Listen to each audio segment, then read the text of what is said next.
ఓం సాయిరామ్ సమర్థ సద్గురు సాయినాథ్ మహారాజ్ కీ జై. మన సాయి బిడ్డలందరికీ నమస్కారం ఫ్రెండ్స్. ఎలా ఉన్నారండి? ఏం చేస్తున్నారు? అందరూ బాగున్నారు కదూ? అందరూ బాగుండాలని మనస్ఫూర్తిగా కోరుకుంటూ ఈరోజు సాయినాథుడు అందించే సందేశం ఏంటి అంటే కనుక, సమయం లేదు బిడ్డ, అర్జెంటుగా ఇది నువ్వు తెలుసుకుని తీరాలి. ఇతని వల్ల నీకు అపాయం అనేది పొంచి ఉంది. 24 గంటలలో వినకపోతే ప్రమాదం జరుగుతుంది.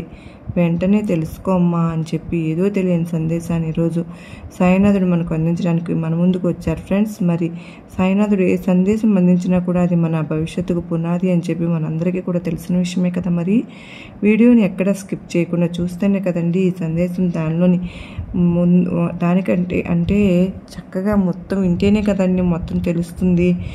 బాబావారి షిరిడీలో నేను మీ అందరి గురించి ద్వారకామాయిలో ప్రతిరోజు ప్రార్థనలు పెడుతూ ఉన్నాను ఫ్రెండ్స్.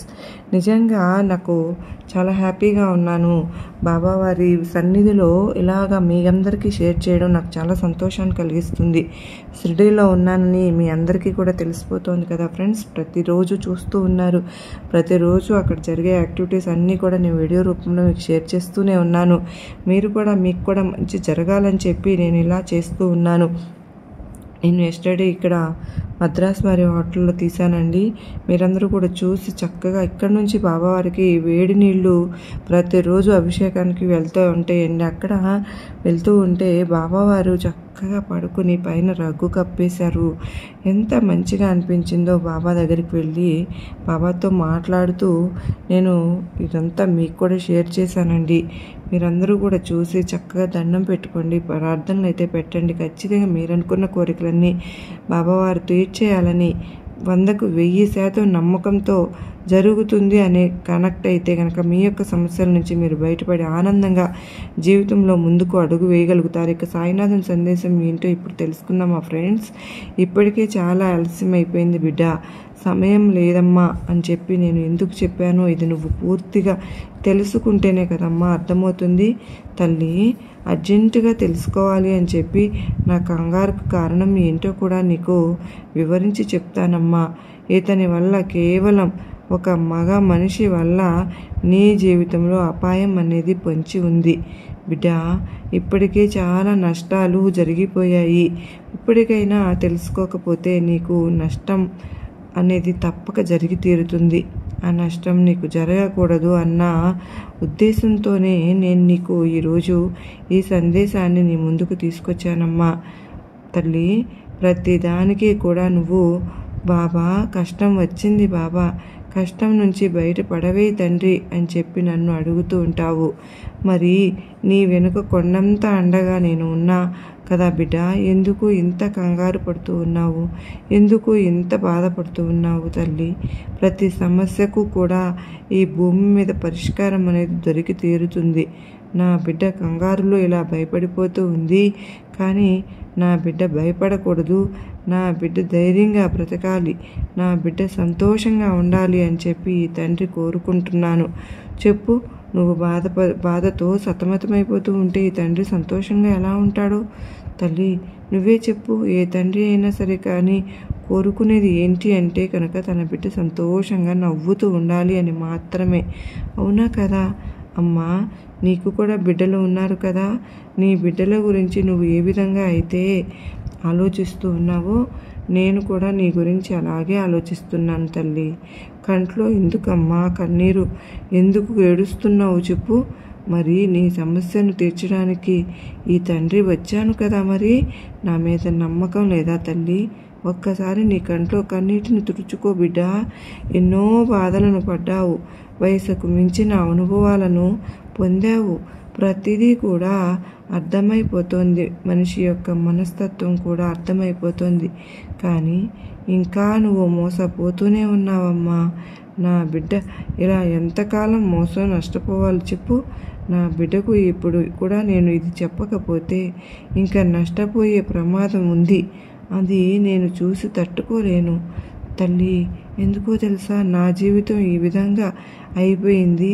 నా బిడ్డల భవిష్యత్తు అయినా బాగుండాలి అని చెప్పి ఆశిస్తూ ఉన్నావు కదూ మరి నువ్వు.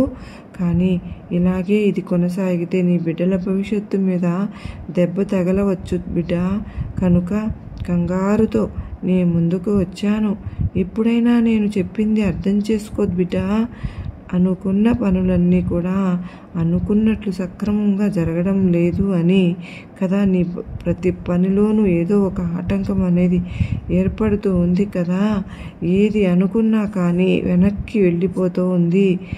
మరి ఏది తలచుకున్నా సరే కానీ అది కూడా తలుపు అనేది కలలోనే కానీ ఇలలో జరగడం లేదు కదా అని చెప్పి మనశ్శాంతి, నిద్ర, సంతోషము, పెదవుల మీద చిరునవ్వు, మనసులో ఆనందము అన్నింటినీ కూడా కోల్పోయి ఒక మూడులాగా బ్రతుకుతూ ఉన్నావు కదూ. అసలు దేని గురించి ఆలోచించాలి?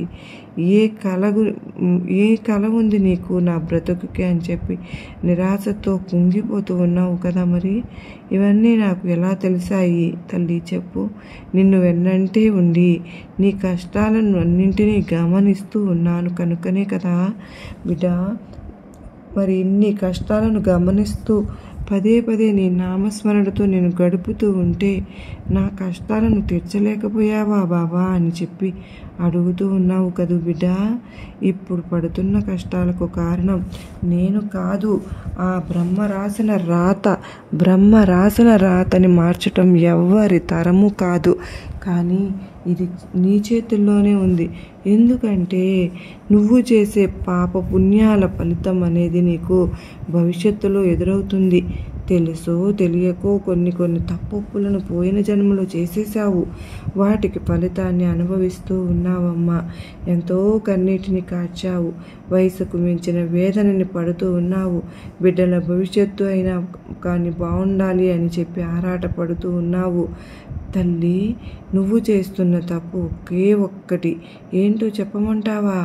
ఆ శత్రువు ఎవరో తెలుసుకోలేకపోవడం.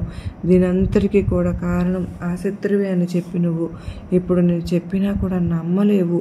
కానీ అక్షరంతో కలిపి పొల్లు పోకుండా చెప్తాను, జాగ్రత్తగా విను. నీలో ఉన్న పొరపాటు, నీ మంచితనం బిడ్డ, నీలో ఉన్న అదేంటి బాబా మంచితనం కూడా ఒక శాపమా అంటే ఇప్పటి రోజుల్లో అది శాపమే బిడ్డ. ఎందుకో తెలుసా, అందరూ నీలాగా ఉండరు కదా. నువ్వు ఏమనుకుంటావో నాకు తెలుసమ్మా. అందరూ మంచిగా ఉండాలి, అందరూ బాగుండాలి, అందరిలో నేను ఉండాలి అని చెప్పి అయితే నువ్వు అనుకుంటూ ఉంటావు. ఎవరికి కాస్త కష్టం వచ్చినా కూడా కళ్ళల్లో నీళ్లు వచ్చేస్తూ ఉంటాయి. చాలా సున్నితమైన మనస్తత్వం అమ్మా నీది. పసే బిడ్డలాంటి మనస్తత్వం. అందుకే నా భక్తురాలుగా నువ్వు నియమింపబడ్డావు తల్లి. కానీ నీకు తెలియని విషయం ఏమిటో తెలుసా అంటే అందరూ నీలా ఆలోచించరు కదా. అందరికీ నీలా మంచి మనసు ఉండదు కదా. ఇప్పటి రోజుల్లో మనుషుల మనస్తత్వాలు అనేవి ఏ విధంగా ఉన్నాయో తెలుసా? అవసరం ఉన్నప్పుడు అన్ని అవసరాలను చాలా తెలివిగా మంచిగా నటిస్తూ మొత్తం కూడా అవసరాలు తీర్చుకుంటూ ఉంటారు. అదే మనిషితో అవసరం తీరిపోయిన తరువాత నీ వల్ల ఏది కాదులే అని చెప్పి మాట్లాడుతూ అంటారు. అదే మనిషికి గౌరవాన్ని ఇవ్వడం చూస్తున్నాము, అదే మనిషిని అవమానపరచడం కూడా చూస్తూ ఉన్నాము. కానీ ఇక్కడ మారింది మనిషి మనస్తత్వం బిడ్డ. కనుక ఆ మనిషి మనస్తత్వానికి తగ్గట్లుగా నీ యొక్క నడవడిక కూడా ఉండాలి ఎప్పుడైనా సరే. కానీ ఒక విషయాన్ని గుర్తుపెట్టుకో తల్లి, ముళ్ళును ముళ్ళుతోనే తీయాలి. ఎక్కడ పోగొట్టుకుంటావో అక్కడే వెతుక్కోవాలి. మనిషికి ఖచ్చితంగా పట్టుదల అవసరం. నీతోనే ఉంటూ నీ వెన్నంటే ఉంటూ నీకు మంచి చేస్తున్నట్లు నటిస్తూ నీకు మంచి జరగాలి అని చెప్పి కోరుకుంటున్నట్లుగా చాలా చక్కగా నటిస్తూ నీ వెన్నంటే ఉన్న ఒక వ్యక్తి నీ జీవితంలో ఉన్నారు. అది కూడా తెలుగులో అంటే అమ్మ, నీకు నీ యొక్క లెటర్ ఉన్న అక్షరం ఉన్న ఒక మగ మనిషి పి అనే మనిషి నీ జీవితంలో ఉన్నారు. వీరు ఏం చేస్తున్నారు అంటే కనుక నీతో మంచిగానే నటిస్తూ ఉన్నారు, ఒక మంచి స్నేహాన్ని చూపిస్తూ ఉన్నారు, ఒక మంచి కుటుంబ సభ్యునిగా ప్రవర్తిస్తూనే ఉన్నారు. ఈ ప్రవర్తన అంతా కూడా చూసి గుడ్డిగా నువ్వు నమ్మేస్తూ ఉన్నావు. అతని అవసరాలన్నీ కూడా తీరుస్తున్నావు. అతనితో నీ యొక్క బలం చెప్తూ నీ యొక్క బలహీనతను కూడా చెప్తూ ఉన్నావు.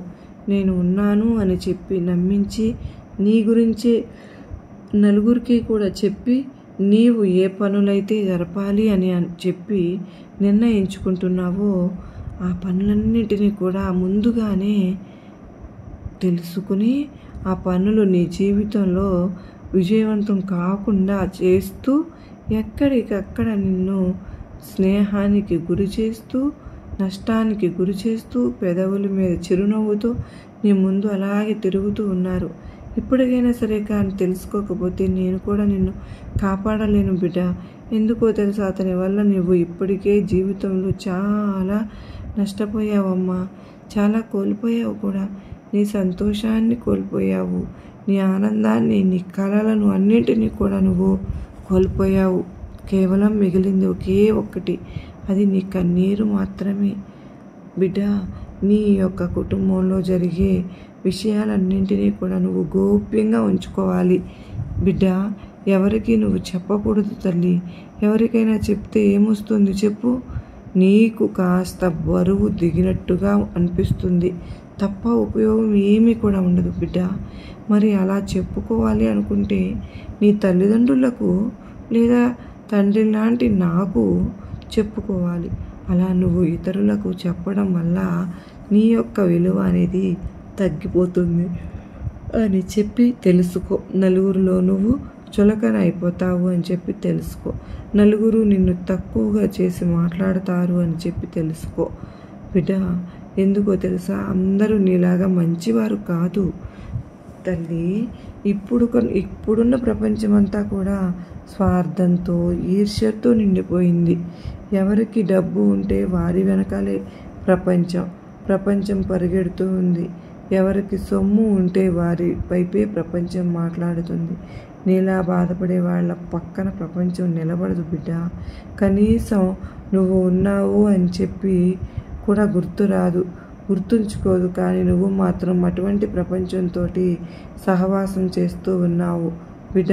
ఇప్పటికైనా కానీ నువ్వు ప అనే అక్షరం ఉన్న వ్యక్తి నీ జీవితంలో వచ్చిన తర్వాత ఏ రకంగా ఉంది, నీ జీవితంలో రాకముందు ఏ రకంగా ఉంది అని చెప్పి ఒక్కసారి ఆలోచించుకో.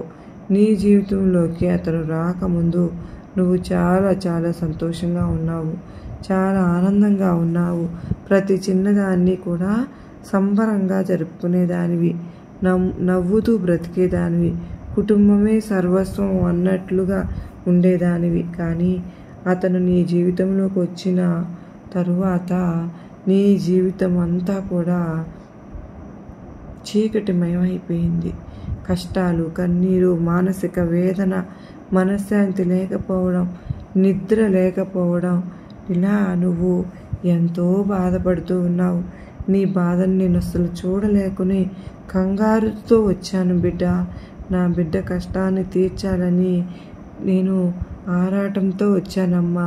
కేవలం అతని వల్ల మాత్రమే కదా బిడ్డ. ఎందుకమ్మా మరి ఇటువంటి వ్యక్తిని నీ జీవితంలో ఉంచుకున్నావు?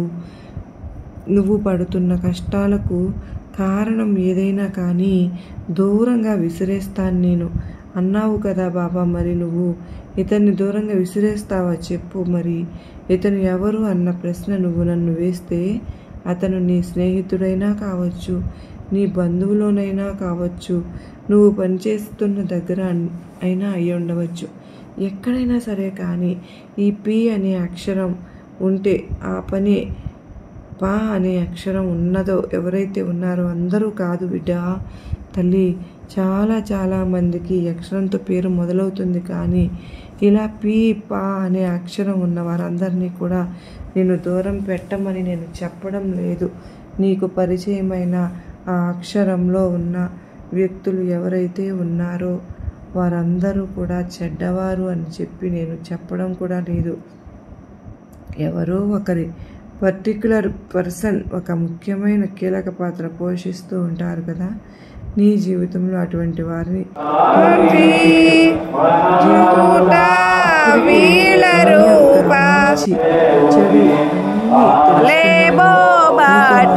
నటిస్తూ ఉన్నారు. ఇలా నటిస్తూనే నీ బంధువుల దగ్గర నిన్ను చులకన చేసేసారు కూడా. నీ భర్తకు నీకు మధ్య ఎడబాటుని చేసేశారు. నీ బిడ్డలకు వెనకేసుకొస్తున్నట్లుగా మాట్లాడుతూ నీ బిడ్డలకి కూడా నిన్ను శత్రువుని చేసేశారు. ఇలా చెప్పుకుంటూ పోతే అసలు కష్టాలన్నింటికీ కూడా కారణం అతనే బిడ్డ. ఇప్పటికైనా సరే కానీ అతన్ని దూరంగా పెట్టేయటమే నీకు మంచిది. ఎందుకో తెలుసా, ఇతని వల్ల నీకు ఇంకొక అపాయం కూడా అనేది పొంచి ఉందమ్మా. ముందుగానే హెచ్చరిస్తున్నాను. ఎందుకంటే చేతులు కాలిన తర్వాత ఆకులు పట్టుకుంటే ఏమీ ఉపయోగం లేదు కదా. ఉంటుందా? లేదు కదా. చెప్పు, ఆ కాలిన చేతులు మనిషి ఎప్పుడు చేతుల వల్ల వస్తాయా చెప్పు? రావు కదా. అలాగే చేతులు కాలాక ముందులే జాగ్రత్తను వహిస్తే ముందులే నువ్వు జాగ్రత్త పడాలి. సంతోషంగా అప్పుడు ఉంటావు, ఆనందంగా ఉంటావు. ఎప్పుడైనా సరే కానీ మనవారే మనల్ని మోసం చేస్తున్నారు అంటే ఎవరు కూడా నమ్మలేరు. ఇంట్లో దొంగను ఈశ్వరుడు కూడా పట్టలేరు. కనుక ఎవరినైనా కానీ తల్లి ఎంతవరకు ఉంచాలో అంతవరకు మాత్రమే ఉంచాలమ్మా. ఇప్పుడున్న సమాజంలో ఇదే సరైన పద్ధతి. ఇదే సరైన నువ్వు ఫాలో అయినట్లయితే కనుక ఇదొక నువ్వు నీ యొక్క జీవితంలో ఒక అలవాటుగా మార్చుకుంటావు. ఎవరిని ఎంతవరకు ఉంచాలో అంతవరకే ఉంచాలి. నీలాగే జీవించాలి. నీ మనసుకు నచ్చినట్లుగానే బ్రతకాలి. నువ్వు నీలాగే ఉండాలి కూడా. అప్పుడే సమాజం నీకు సలాం చేస్తుంది. బిడ్డ, ఇప్పటికైనా సరే కానీ ఈ విషయం నీకు చెప్తున్నందుకు నాకు చాలా ఆనందంగా ఉంది. ఇప్పటికైనా సరే కానీ అతన్ని దూరంగా ఉంచు. పెట్టేసేయాల్సిందే. అతను ఒక స్నేహితుడి రూపంలో, ఒక అన్న రూపంలో, ఒక తమ్ముడి రూపంలో, లేదా మరొక బంధువు రూపంలో నీ చుట్టూనే తిరుగుతూ నీ యొక్క సీక్రెట్స్ అన్నీ కూడా తెలుసుకుంటూ నిన్ను ఎలా దెబ్బతీయాలి అని చెప్పి ఆలోచిస్తూ ఉన్నాడు. నీకు వచ్చిన విలువైన ఆలోచనలన్నింటినీ కూడా అవి దేనికి పనికిరాని ఆలోచనలు అని చెప్పి ఎప్పుడూ తీసిపడేశారు.